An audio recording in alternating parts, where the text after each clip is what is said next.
पेट में अन्न में पहुंचो भाई, कमर झुक के कमान हुई गई रहे तुम्हें समझाई।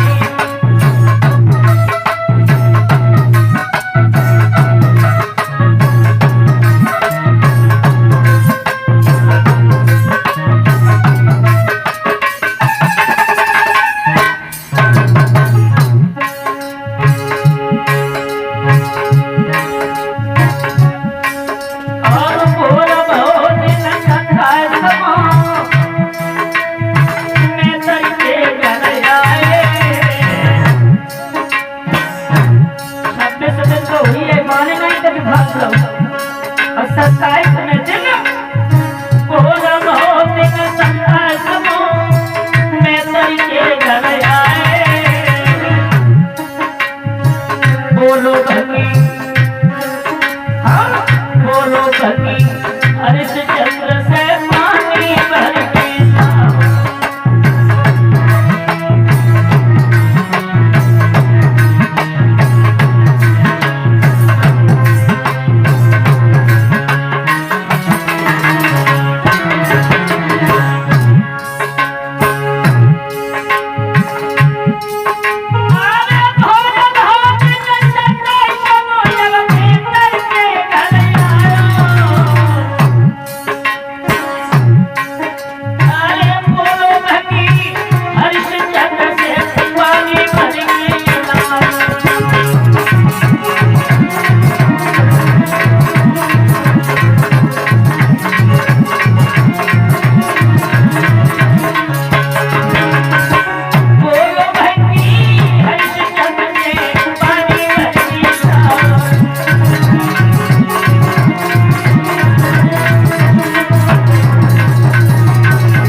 दिन जब हुआ, अब तो महाराज हरिश्चंद्र से पैदल भी नहीं चला जाता है। सुबह का समय रहे, महता ने बुला लिया, कहा कि हरिश्चंद्र हाँ जाओ नदी से जल भर के लेके आओ। बेचारे से चलो तो ना जा रहे हो, लेकिन मालिक का हुक्म कैसे डाले, खरीद के गए थे। घड़ा हाथ में लिया, पहुंचे हैं नदी पर, जल भर लिया, लेकिन शरीर में इतनी शक्ति नहीं थी कि भरा हुआ घड़ा उठा के सर पर रख ले। अब घड़ा पे सर रख लो, फूट फूट के रोज रखे, क्या करें मेरे भैया। और घड़ा पे रख लो शीशा, अरे भूप जब फूट फूट के रोया।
परमात्मा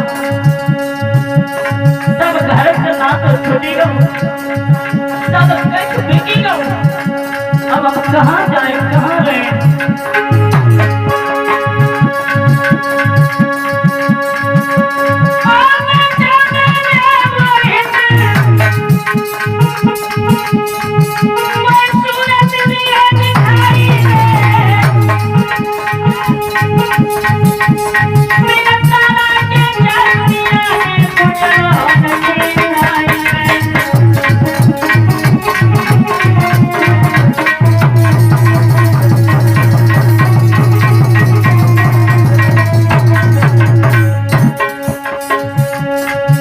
बात बिल्कुल सत्य है परीक्षित महाराज। जब शरीर पर कोई कष्ट होता है, समय जब गड़बड़ हो जाता है तो परिजनों की पहुंच आ जाती है, परिवार की पहुंच आ जाती है। यदि आज मेरा परिवार साथ होता तो शायद ये दुख हमें देखने को कभी नहीं मिलता।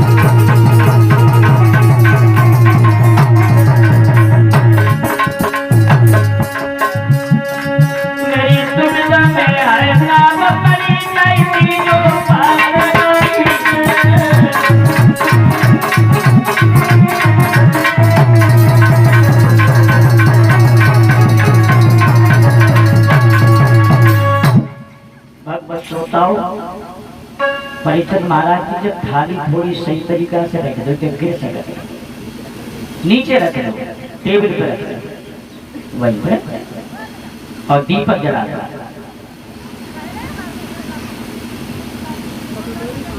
माताओं बहनों भाइयों, इधर में जब भरा हुआ घड़ा नहीं उठा पाया है, बिलक बिलक करके रोने लग गए हैं, तब क्या हुआ?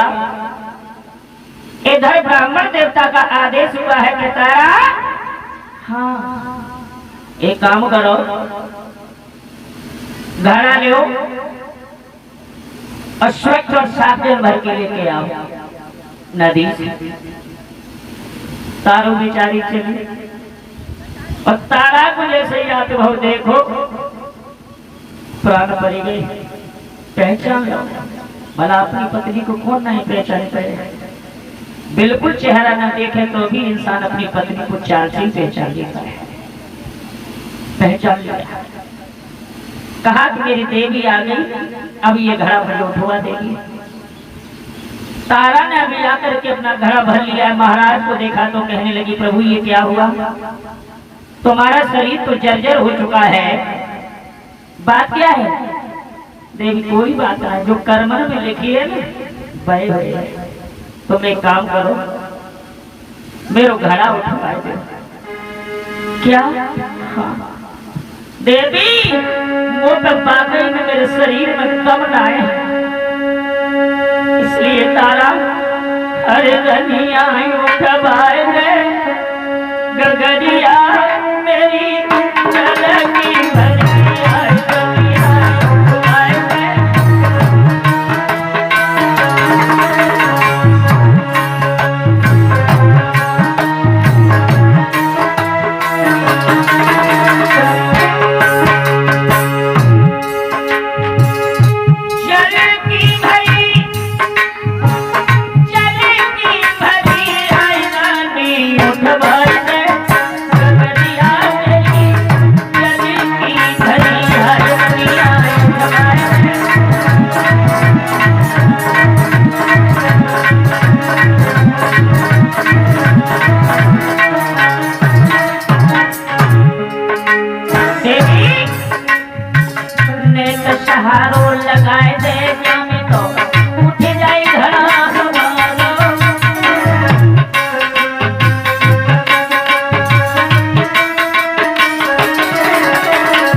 देवी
कहा कि देवी मेरा घड़ा उठवा दो।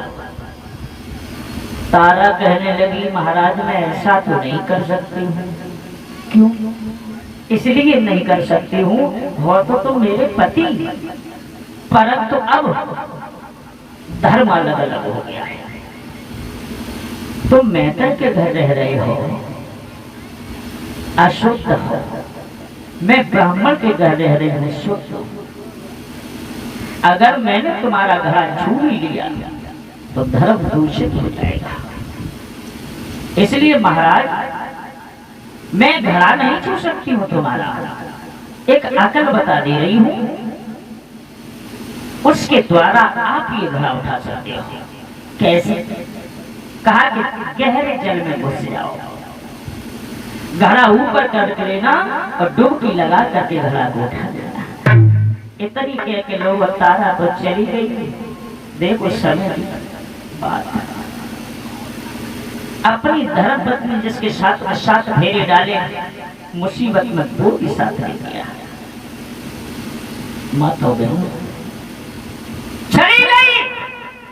महाराज ने वही किया, गहरे जल में घुसे और घड़ा उठाए हुए जैसे ही बहे, उठे तो गाओ, लेकिन जैसे ही बाहर निकले गए वो भाई पैर फिसल गए, फूट गया। फूटे हुए घड़ा के टुकड़ा सापे में लपेट करके, और जब गए हैं मेहतर के पास में, कहा कि घड़ा कहाँ है? बोले महाराज बेटी फूट गया। मेहतर कहने लगा हरिश्चंद्र इतना सब कुछ खाने पर भी एक घड़ा नहीं उठा? अब ये सारी काम तुम्हारे कब्जे से बाहर है। अब एक काम करो, जाओ मरघट में, मैं खाने के लिए तुम्हें कुछ नहीं दूंगा। जो भी मुर्दा आए कफन उघार करके उन्हें बेच बेच करके अपनी जीव का चलाना। मैं नहीं दे सकता हूं अपने हाथ से कुछ भी। कहां से कहां पहुंचा दिया किस्मत ने हरिश्चंद्र को। भाइयों मरघट पर रहने लग गए। एक दिन की बात, ब्राह्मण देवता तारा से बोले हैं, तारा एक बात सुने। क्या? तेरा बेटा सारा दिन हो जाता बैठा रहता है, कोई काम काज नहीं करता है। आज इससे कहो बगिया से फूल तोड़ के लाए। ठीक है महाराज। आज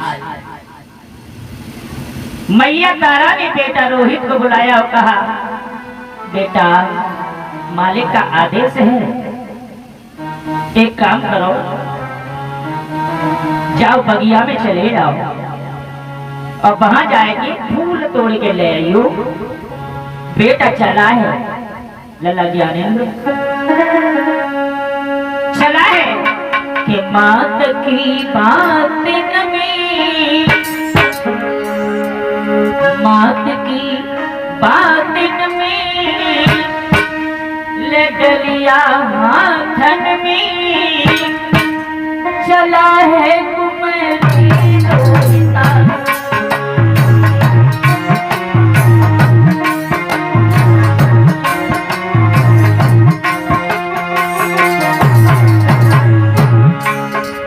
चला है सीलू मात की बात में ले डलिया हाथन में, चलो है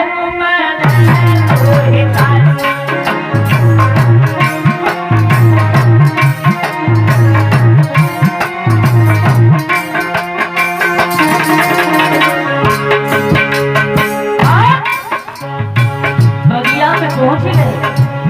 मैया ने खिलौआ जाओ बगिया से फूल लेके चले आइए। चले वहां जाकर के क्या देखा बेटा ने? फूल एक खिला हुआ,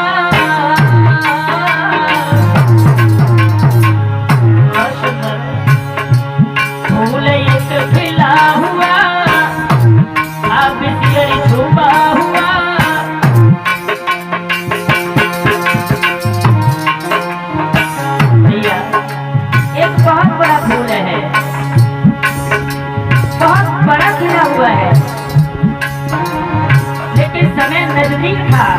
रोहित का विश्वामित्र सर्प बन के सूक्ष्म रूप से वह फूल के अंदर छुपी गए।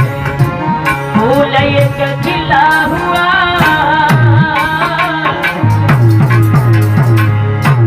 फूल एक खिला हुआ, अब सियर छुपा हुआ, मन में तो सोचे रोहिता। फूल एक खिला हुआ, अब सियर छुपा हुआ, मन में तो सोचे रोहिता।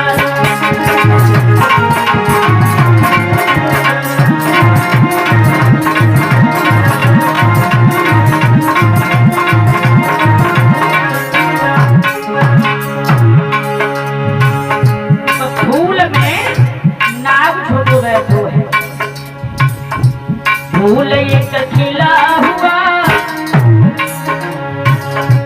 अब सियर छुपा हुआ, मन में तो सोचे रोहिता।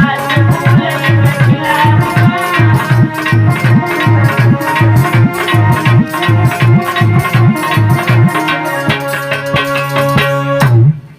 भाइयों मैया की बात सुन के रोहित चले जाए के देखो है कि पुष्प बहुत बड़ा खिला हुआ है।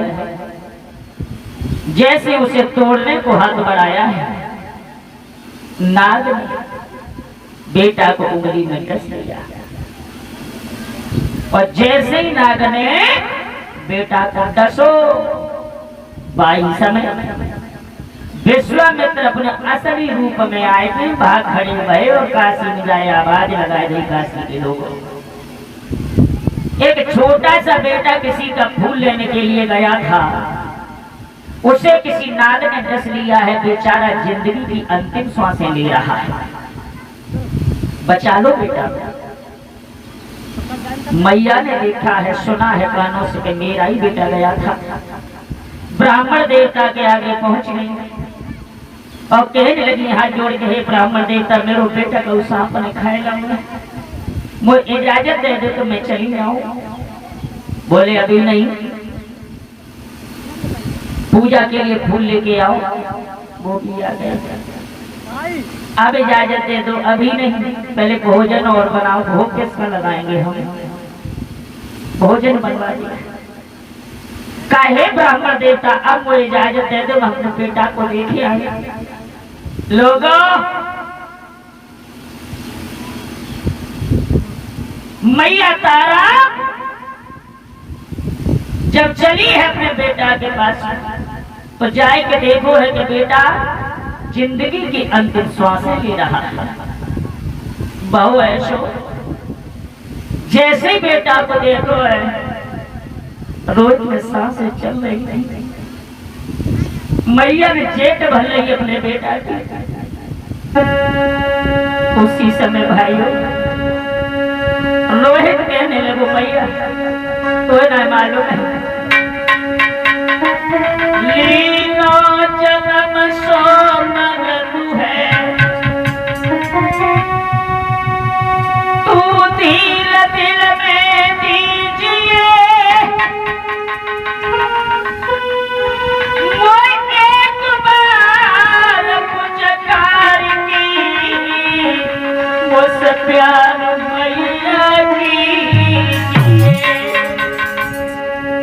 मैया मैया। जो भी जन्म लेकर के आया है उसको काल का भोजन एक बार अवश्य बना है। इसलिए हे मैया, अरे तो कशुक की जो कछुक है सो चलती फिरिया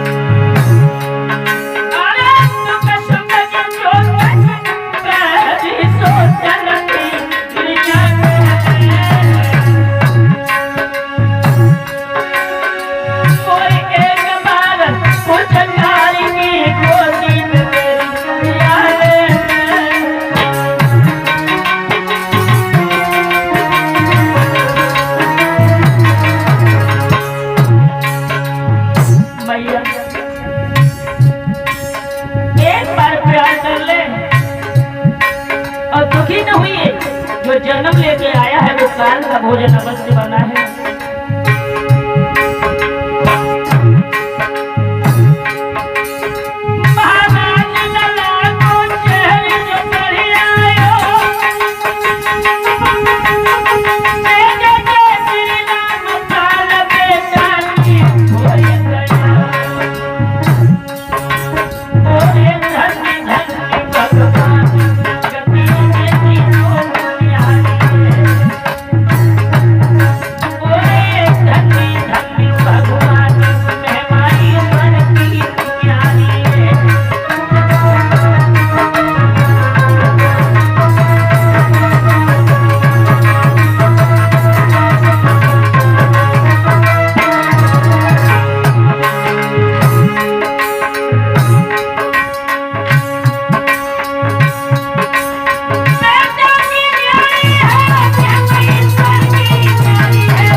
बेटा कहने लगा मैया तू प्यार कर ले हमसे, आज के बाद तेरा बेटा तुम्हें दुनिया में कभी नहीं मिलेगा।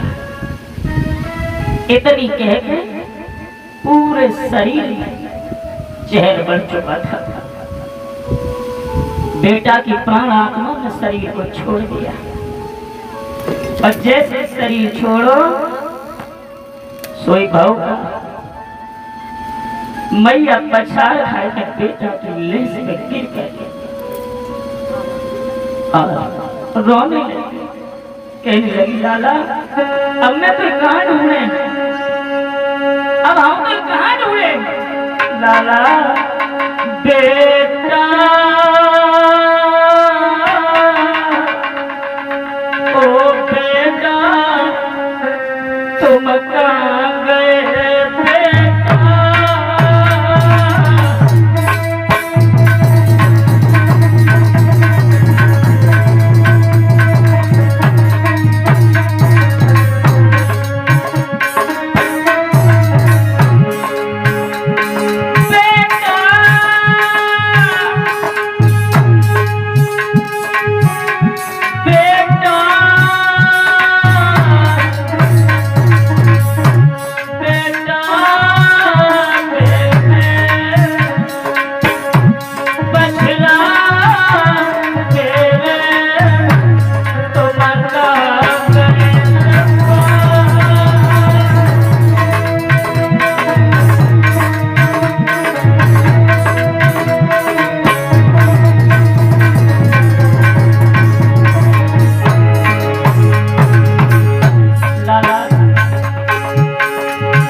श्रोताओं, आज पूरी तरीके से मां रोने जब लग गई है,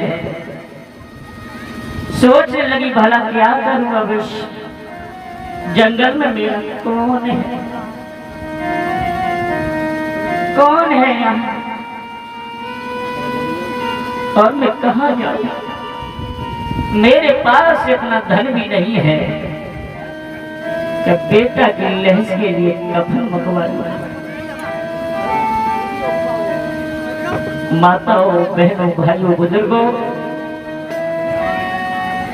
दुखिया ने कहा करो है, आधी साड़ी फाड़ के अपने बेटा की लहज के लिए कफन बना लिया है और शमशान घाट में जाकर के पहुंच गए, जहां पर महाराज हरिश्चंद्र मरघट की रखवाली पे खड़े हैं। माताओं, बहनों, भाई, जैसे लहस लेकर के मां पहुंची है, लहस रख ली, चिता बनाए हुए के लकड़ियां बीन बीन के लाने लगी। तब तक मरघट से एक आवाज आई है, कौन है ये औरत जो बिना मेरी इजाजत के शमशान में लहस जला रही है? कौन है? आगे बढ़ के पास में गए हैं, तारा को पहचान लिया। कहा क्या हो गया तारा?